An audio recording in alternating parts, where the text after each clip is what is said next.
आदरणीय सभापति महोदय, मैं आपका धन्यवाद देता हूं कि इस ऐतिहासिक चर्चा जो 150वीं वर्ष में हो रही है उसमें मुझे बोलने का मौका मिल रहा है। वंदे मातरम के आज हम 150वें वर्ष के बाद दोबारा हम लोग इस सदन में याद कर रहे हैं और हमें गर्व है इस बात का कि हम लोग इस समय पर बंकिम चंद्र चट्टोपाध्याय जी को भी याद करें, जिन्होंने इतना शानदार और ऐसा राष्ट्र को गीत देके गए हैं जिस गीत ने लाखों लाख लोगों को जागरूक किया, उनके बीच उत्साह भरा और आज़ादी के उस समय पर जिस समय अंग्रेज़ों के खिलाफ लड़ाई लड़ी जा रही थी, वंदे मातरम हमें ऊर्जा देता था, हमें ताकत देता था, हमें एकजुट कर करके अंग्रेज़ों के खिलाफ लड़ने का एक माध्यम बनाता था। वो वंदे मातरम के गाने पर आज जब 150 वर्ष हो रहे हैं, मुझे बोलने का मौका मिला, इसके लिए मैं आपका बहुत बहुत आभार और धन्यवाद देता हूं। ये वंदे मातरम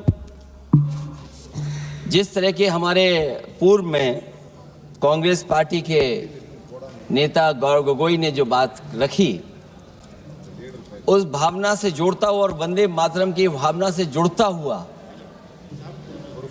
जिस समय कलकत्ता के कांग्रेस के अधिवेशन में रविन्द्रनाथ टैगोर जी ने गीत गाया, उसके बाद लोकप्रियता इसकी आम लोगों के बीच पहुंच गई।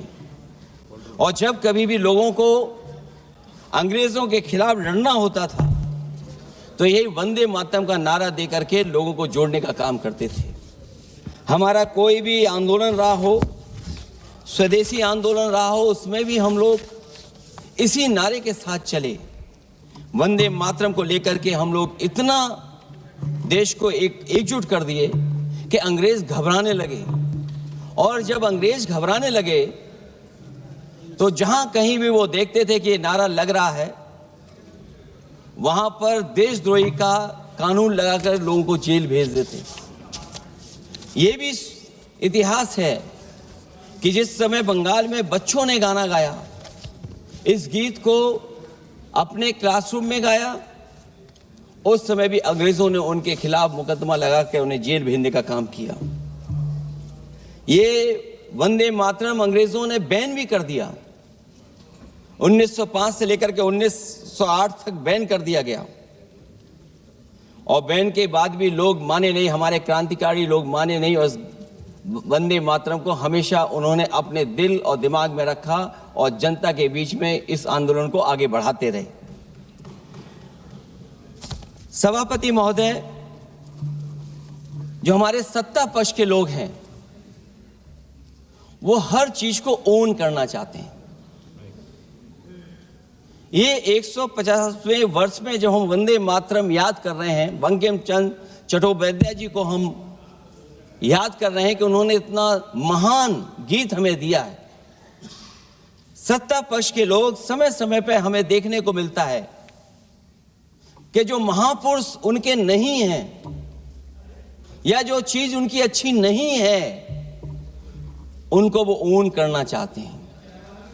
150वें वर्ष वंदे मातरम, मैं अभी वो बात कहूंगा और मैं बात कहूंगा और हमारे मंत्री जी उसका जवाब देना। सभापति महोदय, क्योंकि ये बात ओन करने की आ रही, अपनाने की बात आ रही, तो मैं सभापति महोदय, मैं अपने सत्ता पक्ष के लोगों को याद दिलाना चाहता हूं। सत्ता पक्ष के लोगों की जो पार्टी आज है, भारतीय जनता पार्टी, जिस समय गठन हो रहा था, हमारे मुंबई और महाराष्ट्र के लोग जानते होंगे कि जिस समय गठन की चर्चा थी, उस समय आपके जो अध्यक्ष चुने गए थे, उनको जो भाषण देना है उस पर भी बहस चल रही थी। और बहस इस बात की थी कि भारतीय जनता पार्टी सेकुलर रास्ते पे जाएगी, सोशलिस्ट रास्ते पे जाएगी कि नहीं जाएगी। तमाम विरोध के बाद भी उस समय के उनके राष्ट्रीय अध्यक्ष जो चुने गए थे, उन्होंने वही रास्ता अपनाया अपने भाषण में। समाजवादी आंदोलन, समाजवादी विचारधारा और सेकुलर रास्ता अपनाया। और वही नहीं, जो उनका मंच था उसमें जयप्रकाश जी की तस्वीर लगा करके भी उन्होंने लोगों को ये भ्रम फैलाने की कोशिश की कि जेपी के रास्ते पर भारतीय जनता पार्टी चलेगी। बताएं माननीय मंत्री जी, आप कितने सेकुलर हैं आज, कितने सोशलिस्ट हैं आज? अभी गौरव गोगोई जी ने ठीक कहा, इंडिगो का हवाई जहाज उड़ नहीं रहे कि उड़ाए नहीं जा रहे हैं? उड़ाए नहीं जा रहे। और क्या बात कही गई थी कि गरीब भी उसमें चल सकेगा। इसलिए सभापति महोदय, मैं बात दूसरी तरफ नहीं ले जाना चाहता हूं। वंदे मातरम सिर्फ गाने के लिए नहीं है, निभाने के लिए भी होना चाहिए। सभापति महोदय, आज हम आकलन करें, पीछे मुड़ करके देखें कि हम इस वंदे मातरम को कितना निभा रहे हैं। जिस वंदे मातरम ने आजादी के आंदोलन में सबको जोड़ा, आज के दरारवादी लोग उसी से देश को तोड़ना चाहते हैं। ऐसे लोगों ने, सभापति महोदय, ऐसे लोगों ने पहले भी देश के साथ दगा किया और आज भी कर रहे हैं। ये चर्चा तो जोड़ने का काम करेगी ना अखिलेश जी, क्योंकि आज वंदे मातरम की चर्चा, वही मैं कह रहा हूँ, वंदे मातरम में जोड़ने का ही काम करेगी। वंदे मातरम कोई दिखावा नहीं है, ना ही राजनीति का विषय है। क्योंकि सभापति महोदय, हम जब ये चीज इनके विचारों से, इनके भाषणों से जब बाहर सुनते हैं तो ऐसा लगता है कि वंदे मातरम इन्हीं का बनवाया हुआ गाना है। जिन्होंने, सभापति महोदय, जिन्होंने आजादी के आंदोलन में भाग ही नहीं लिया है, वो वंदे मातरम का महत्व क्या जानेंगे। सच तो ये है कि सरफरोश लोग वंदे मातरम दिल से बोलते थे।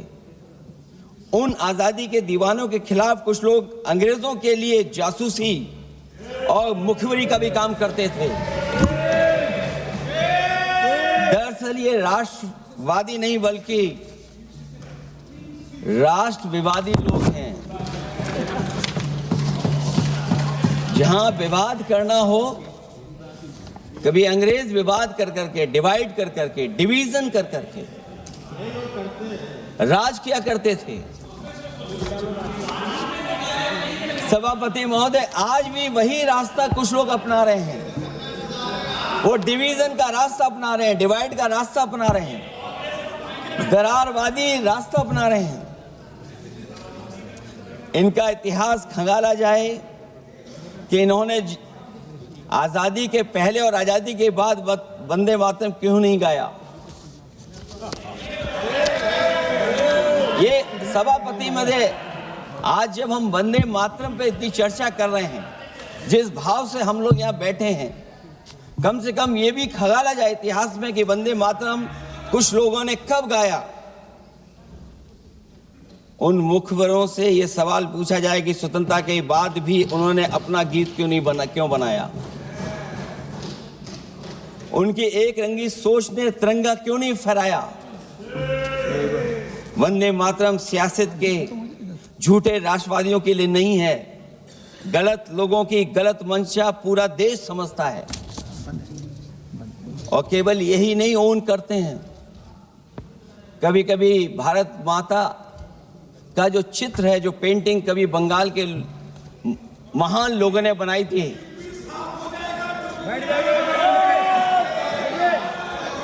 सभापति महोदय, इनको देख लीजिए और फिर बैठ जाओ। सभापति महोदय, राजभर जी आप बैठिए, आपके नेता बोल रहे हैं। सभापति महोदय, आपके वंदे नेता बोल रहे हैं, आप मातरम का बैठिए ना। भाव ये भी था कि कम्युनल पॉलिटिक्स नहीं चलेगी, और कम से कम हमारे उत्तर प्रदेश के साथियों ने कम्युनल पॉलिटिक्स को अंत किया है वहां पर जहां से कभी इन्होंने शुरू की थी।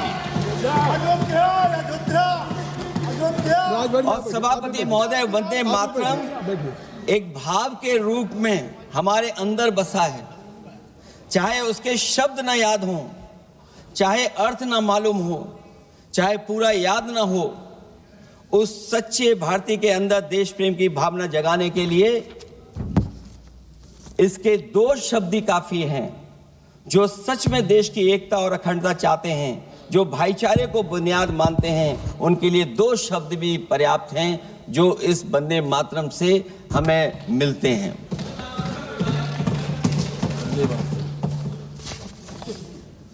दूसरा किस्सा सुना दो अध्यक्ष महोदय। सभापति महोदय, इनका इतिहास खंगाल लीजिए, पूरा निकाल लीजिए। चुनावी सभाओं में कभी बाबा साहब भीमराव अंबेडकर जी की तस्वीर ये लोग नहीं लगाते थे। ये बात अगर सही हो तो बता दो। और ये तस्वीर कब लगाना शुरू किए? इनका एक सहयोगी साथी संगठन, जिस समय समाजवादी पार्टी और बहुजन समाज पार्टी ने मिलकर के इन्हें उत्तर प्रदेश में हरा दिया था, उसी दिन के बाद से बाबा साहब भीमराव अंबेडकर की प्रतिमा और तस्वीर लगाने लगे।